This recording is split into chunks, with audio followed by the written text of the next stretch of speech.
Hey everyone, Panda back with you. And you know what? I was looking at the calendar and realized that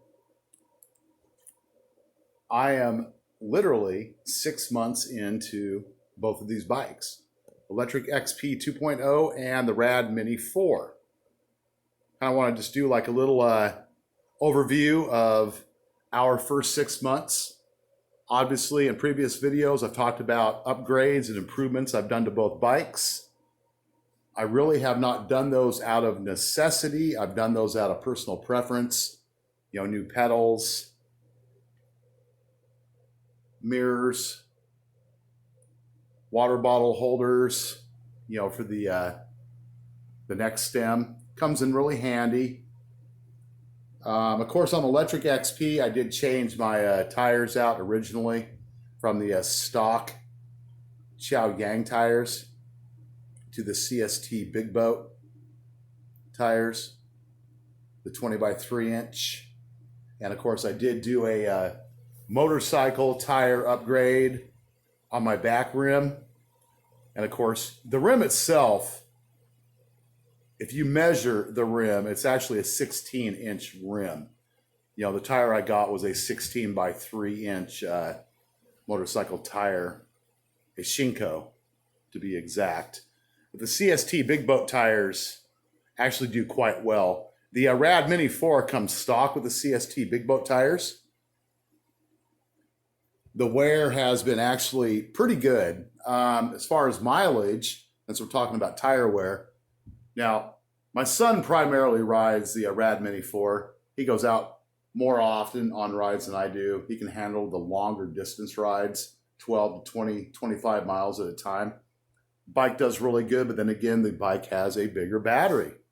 This is a 14 plus amp hour battery, where the Lectric XP 2.0 has a 9.6 amp hour battery, but it suits me just fine. I never bought the Lectric with the intention of let's go out and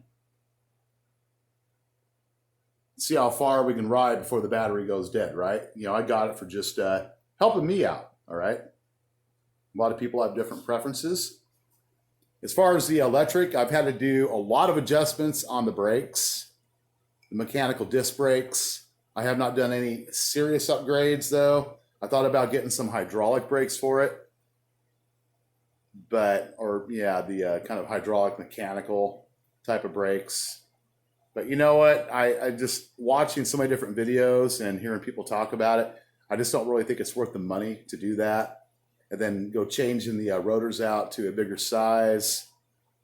A little bit of tweaking here and there, just keeping the cable tension adjusted as necessary. And educating yourself, if you don't have the knowledge, how to do those simple adjustments, on your brakes. And when it comes to your gear shifting, everything else is pretty self-explanatory on the bike. But if you have problems with your bike, you can just take it to a bike shop. They're not going to charge you a shit ton of money to do simple adjustments or just do a checkup on the bikes. As far as spokes go, I know a lot of people have questions about spokes and what's going on. I don't put high torque on my bike.